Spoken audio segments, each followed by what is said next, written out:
आहे की तुम्ही आणि या संकटाच्या परिस्थितीमध्ये आपल्या निर्माण करणाऱ्या देवाकडे पहा। दावीद राजाने आपली आशा जी आहे, ज्या देवाची तो सेवा कार्य करत आहे, ज्या देवाची तो भक्ती करत आहे, ज्या देवाची त्याने आशा धरलेली आहे, त्याला हे माहित आहे की देवच मला माझ्या संकटातून मुक्त करणारा आहे। मला सगळ्यांना आमेन।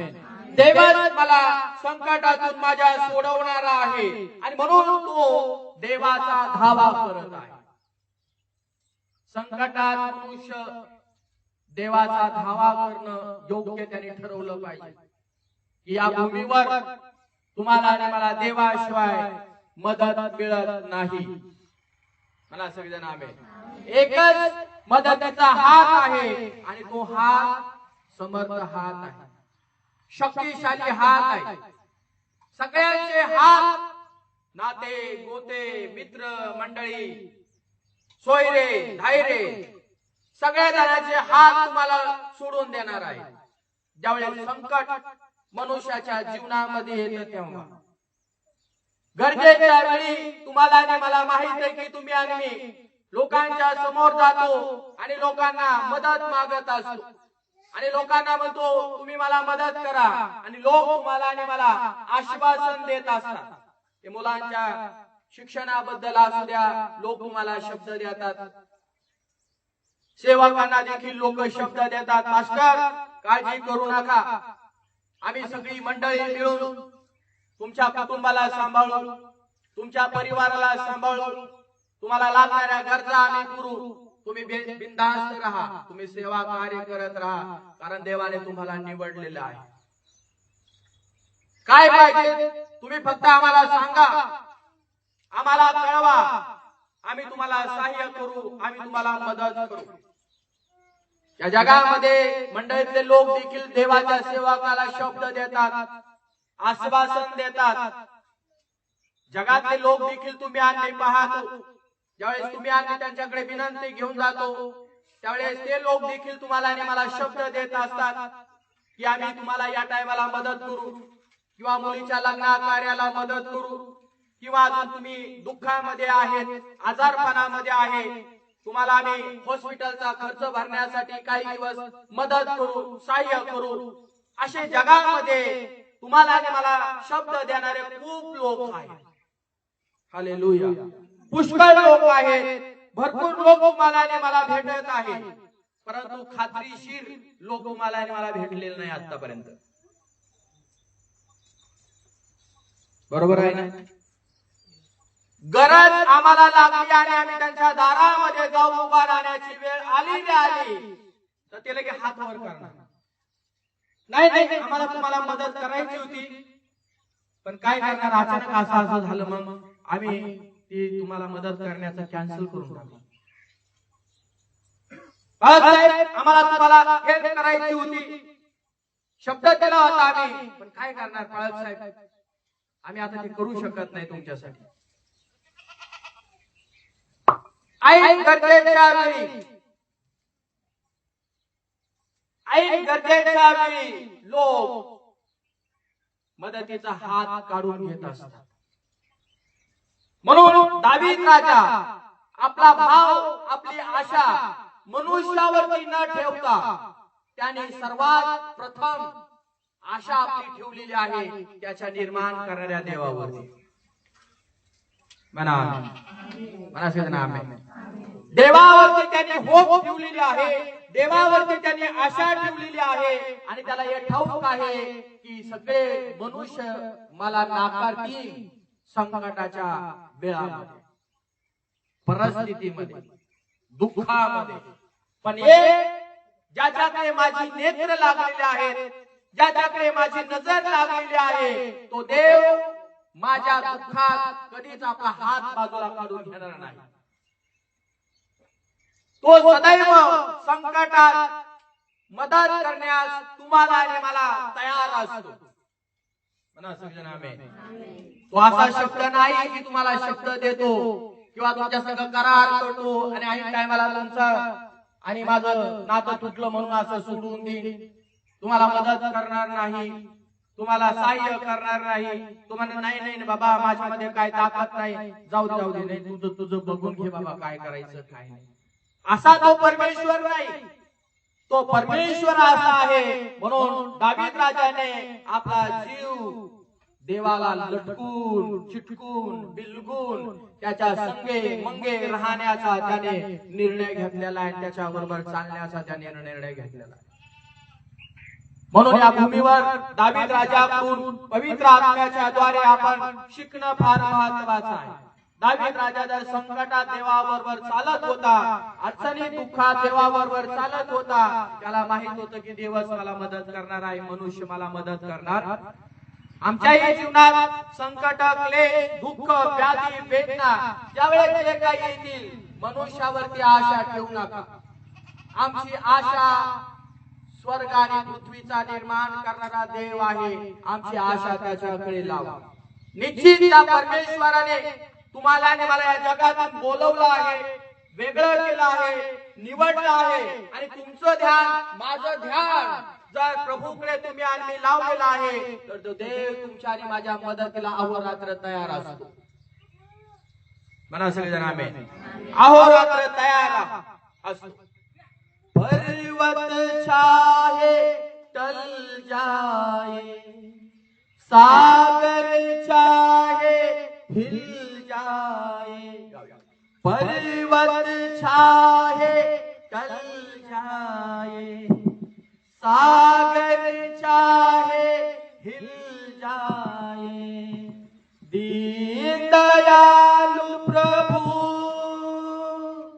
टलने वाला नहीं, हिलने वाला नहीं, मिटने वाला नहीं. तुम्हाला वाटेल माझे पावले पाडासारखे माझ्या बरोबर आहे, जावई पाडासारखे उभे आहेत, माझे सासरे पाडासारखे उभे आहेत, माझे भाऊबंद मित्र पाडासारखे उभे आहेत. पास्टर कधी पण त्यांना हाक मारली ना, ते संकटात आमच्या मदतीला धावून येते. ज्या माणसावर तुम्हाला वाटतं तो धिप्पाड माणूस आहे, पैशावाला माणूस आहे, आणि तो अहोरात्र त्याच्यावरती माझा भाव भरोसा मी ठेवलेला आहे, तो मदतीला धावून येते. पहाडासारखा जरी विश्वास, पहाड म्हणजे आता डोंगर हलतो का? कधीच हलत नाही. पर्वताकडे पहा, पर्वत कधी हलत नाही. किती वार येऊ द्या, संकट येऊ द्या, वादळ सुटू द्या, पर्वत एका जागेवरती, डोंगर एका जागेवरती उभा राहतो. असं वाटतं काही काही माणसाला, मास्टर देवावरती काय भरोसा ठेवायचा? माणसावरती भरोसा ठेवणं गरजेचं आहे. हे माझा भाऊ, गुरु भाऊ बघा, पहाडासारखा माझ्यासाठी उभा राहतो, पहाडासारखा माझ्या मदतीला तो धावून येतो. रात्र पाहत नाही, दिवस पाहत नाही, त्याची मला मदत करण्याची इच्छा असते आणि तो सदैव माझ्या मदतीला धावून येत असतो. ज्या भावावरती, ज्या बहिणीवरती, ज्या नात्यांवरती तुम्ही आणि विश्वास ठेवतो, त्याचा थोडा विचार करा. तो मनुष्य आहे. काय आहे? मला तो काय आहे? मनुष्य आहे. तो कधी पण बदलू शकतो, कारण तो मनुष्य आहे. येशू प्रभू की तो मनुष्य आहे, तो केव्हा पण बदलू शकतो. परंतु ज्या देवानं तुम्हाला आणि मला या जगात निवडलेला आहे, आणि पुन्हा सांगेल त्या देवावर तुम्ही आणि आशा ठेवतो, तो देव तुम्हाला आणि मला सांगत आहे, सगळे तुला सोडतील पण मी तुला सोडणार नाही. माझा हात सामर्थ्याचा तुला कधी सोडणार नाही. पर्वत चाहे टल जाए, सागर चाहे हिल जाए, पण तो दयाळू परमेश्वर आहे, ज्याची तुम्ही आणि आशा धरलेली आहे, ज्याच्यावरती भरोसा तुम्ही आणि टाकलेला आहे, तो दयाळू प्रभू तुम्हाला आणि मला या वचनात दिलाय, कधी तुम्हाला सोडणार नाही आणि कधीच तुम्हाला टाकणार नाही. ज्यावेळेस तुम्ही संकटात असतात, ज्यावेळेस तुम्ही क्लेशामध्ये असतात, ज्यावेळेस तुम्ही दुःखामध्ये असतात, ज्यावेळेस परिस्थिती तुमची नादान असते, जगातला मनुष्य तुमच्याकडे लक्ष देणार नाही कदाचित, परंतु देवाच्या वचनात लिहिलं आहे त्या दयाळू परमेश्वराचं लक्ष सदैव तुमच्याकडे लागलेलं असतं. मला सगळं आमेन. आणि तो परमेश्वर कधीच हालत नाही. आपल्या शब्दाला पक्का जागरण करणारा तो परमेश्वर आहे. म्हणून दावीद राजाने या ठिकाणी तुम्हाला आणि मला सांगितलं आहे, ज्या प्रभू येशू ख्रिस्तावरती तो भाव ठेवतो, श्रद्धा ठेवतो, तो आपलं जीवन या परिस्थितीमध्ये घेऊन देवाच्या पुढे आलेला आहे. तुम्ही संकट आल्यानंतर कोणाच्या पुढे जातात? काही लोक डॉक्टरच्या पुढे जातात. डॉक्टरला म्हणतात लाट वाटेल तेवढा पैसा तुम्ही घ्या, पण माझ्या माणसाला तुम्ही काय करा, वाचवा. किती लागू द्या डॉक्टर आजारासाठी पैसा, पण माणसाला वाचवा. पण बायबलच्या वचनात लिहिलं आहे की श्वास देवाने तुमच्यामध्ये टाकलाय, श्वास देवाने माझ्यामध्ये टाकलेला आहे. त्या देवाच्या हातामध्ये आहे तुम्हाला आणि मला आयुष्य किती द्यायचं, किती वर्ष वाढवायचे, हे देवाच्या हातामध्ये असतं. देवाच्या डॉक्टरना कृपा पुरवत असतो, ज्ञान पुरवत असतो, आणि डॉक्टर त्या देवाच्या कृपेने त्या माणसाची देखभाल करत असतो, काळजी घेत असतो, किंवा त्याला इंजेक्शन वगैरे जे काही असतं ते करत असतो. त्याचा प्रयत्न जो आहे तो डॉक्टर करत असतो. पण बायबलच्या वचनात लिहिलं आहे त्या माणसाला जिवंत ठेवायचं का या भूमीवरती काढून घ्यायचं का दीर्घ आयुष्य द्यायचं हे देव ठरवतो. संकट आल्यानंतर दावीद राजाने या ठिकाणी परमेश्वराचा समोर जाण्याचा निर्णय घेतलेला आहे. म्हणून आपल्या जीवनामध्ये ज्यावेळेस संकट येतात, प्रभूच्या हाताच्या खाली बसा. आमेन. आणि लक्षात ठेवा, संपूर्ण जगामध्ये आज या परमेश्वराचा सामर्थ्यशाली हात काम करत आहे. त्याच्या हाताच्या परवानगी शिवाय, त्याच्या सामर्थ्याशिवाय या भूमीवरती काहीही घडत नाही. येशू प्रभू की, मला सगळ्यांना येशू प्रभू की, मला सगळे येशू प्रभू की. काहीच घडत नाही त्याच्याशिवाय. म्हणून आपण विश्वास ठेवणाऱ्या लोकांनी, दावीद राजा एक राजा असून देखील तो म्हणतो मी नित्य माझ्या देवाला पुढे ठेवला आहे. किती आशा त्याची त्या देवावरती आहे. आमेन. किती भरोसा त्याचा देवावरती आहे, आणि त्याला माहित आहे की त्या संकटातून फक्त देवच त्याला मुक्त करत आहे. येशू प्रभू की. वचन नंबर 7 मध्ये काय लिहिले वाचा आपण. 63 अध्याय 7 वचन.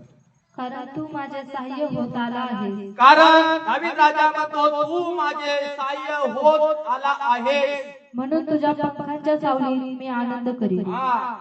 आणि मी तुझ्या पंखांच्या छायेत किंवा तुझ्या उपस्थितीमध्ये हर्ष करीन, आनंद करीन. वाह, टाळी वाजवा त्याच्यासाठी. काय निर्णय त्याने आपल्या जीवनामध्ये अचूक घेतला आहे. कारण तू माझा सहाय्य होत आलेला आहेस.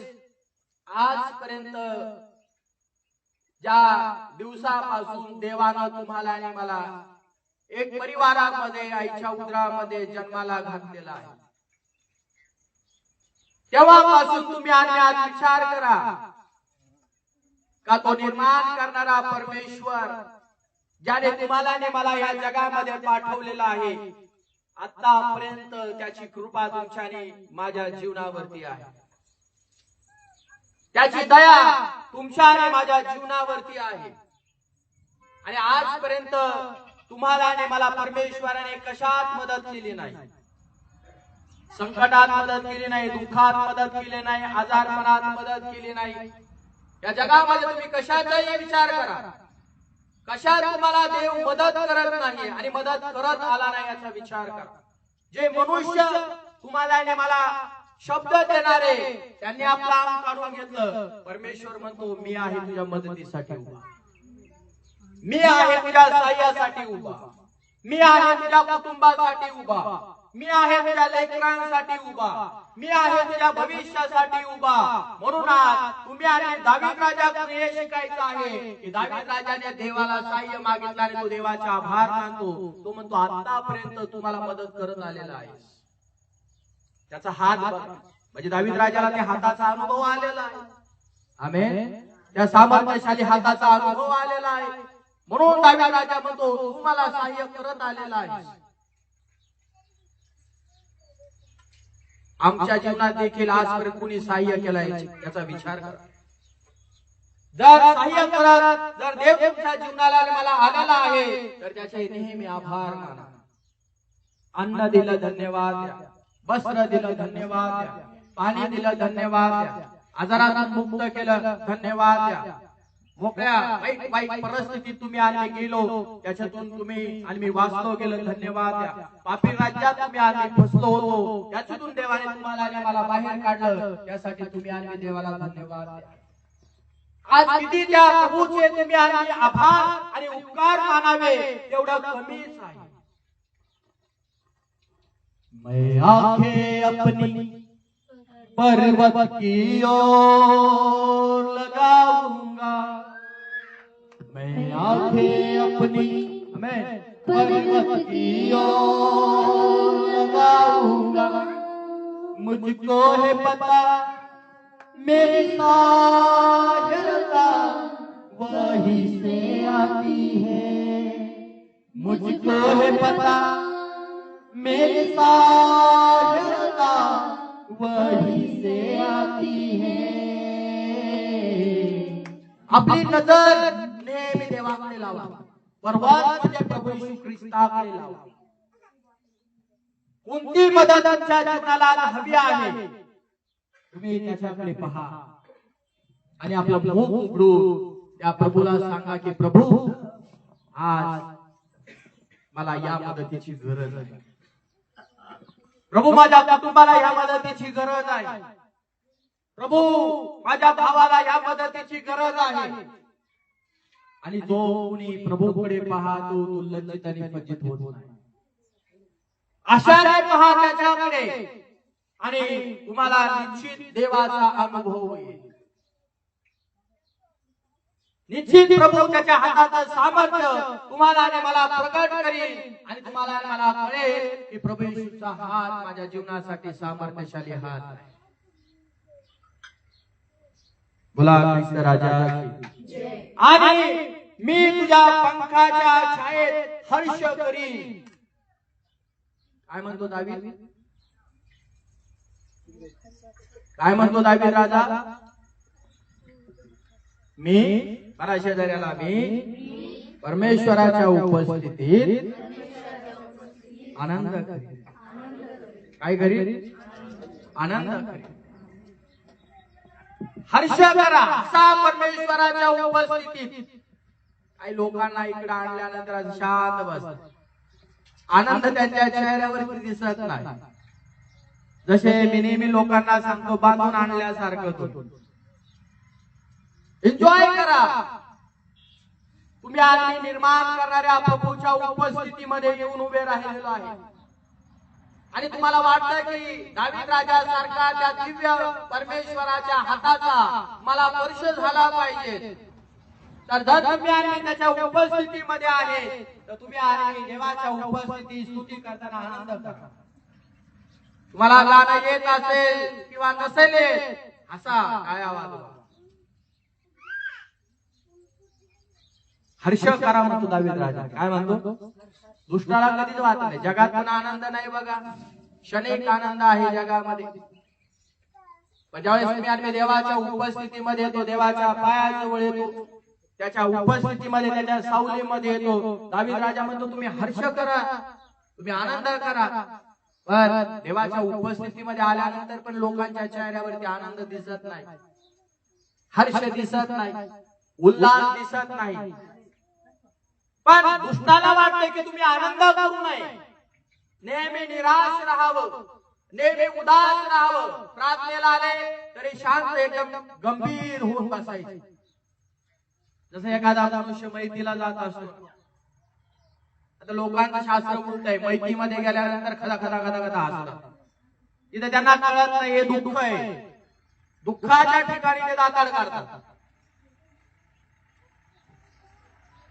आणि जिथं हसायला परमेश्वर तुम्हाला आणि मला सांगतो तिथं तुम्ही आणि मी हसत नाही. उपदेशक म्हणतो हसण्याचा समय आहे, हसण्याचा समय आहे, हसण्याची वेळ आहे. आता इथं हसायला सांगितलं तर हसत नाही. इथं देवाचे गाणे गाऊन नाचून गाऊन स्तुती करायला सांगत असाल, नाचत नाही, आनंद करत नाही, उल्हास करत नाही. मग जगामध्ये पण आनंद नाही आणि प्रभूच्या उपस्थितीमध्ये येऊन जर तुम्ही हसत नाही तर मग काय फायदा? याचा अर्थ तुमचा आणि माझा देवाच्या सामर्थ्यशाली हातावर विश्वास नाही. तर देवाच्या लोकांनो, परमेश्वर तुम्हाला आणि मला सांगत आहे तुम्ही देवाच्या छत्रछायाखाली ज्यावेळेस येता त्यावेळेस हर्ष करा. काय करा? शेजाऱ्याला म्हणा हास प्रभूमध्ये, हास प्रभूमध्ये, हास, आनंद कर प्रभूमध्ये. आनंदाच्या या क्षणी मन रमवा देवा ठाई. आनंदाच्या या समयी मन रमवा देवा ठाई. गाणे गाऊ देवाला, स्मरू प्रभूच्या प्रेमाला. गाणे गाऊ देवाला, स्मरू प्रभूच्या प्रेमाला. प्रभू आहे आम्हा ठाई, मन रमवा देवा ठाई. प्रभू आहे आमच्यामध्ये, तो आहे आणि त्याच्यामध्ये आम्ही जीवन जगत आहोत. तर तो आमच्यामध्ये आहे, आम्ही त्याच्यामध्ये आहे. तर आनंद करा, हो, उल्हास करा, हर्ष करा. तो जर आमच्यामध्ये त्यांनी वस्ती केलेली आहे पवित्र आत्म्याने, तर त्याच्या उपस्थितीमध्ये येऊन हसा. गाणे गाताना हसता, हसा हसा. टाळ्या वाजताना आनंदाने टाळ्या वाजवा. जे काही देवाच्या उपस्थितीमध्ये येताना त्यावेळेस हसत राहा. दुष्टाला कधीच वाटत नाही तुम्ही आणि मी हसत राहावं. जिथं गंभीर व्हायचं ना वचनामध्ये तिथं गंभीर व्हा, पण जिथं हसण्याचा समय आहे तिथं हसा तुम्ही. कारण देव तुम्हाला हसायला लावतो. आणि जिथं मनुष्य हसतो तिथं चमत्कार होतो. म्हणा आमेन. जिथं मनुष्य हसतो तिथं काय होतो? चमत्कार होतो. आणि देव माणसाला हसायला लावतो. सारेला एका क्षणात देवाने हसायला लावतो. लावलं का? लावलंय की नाही?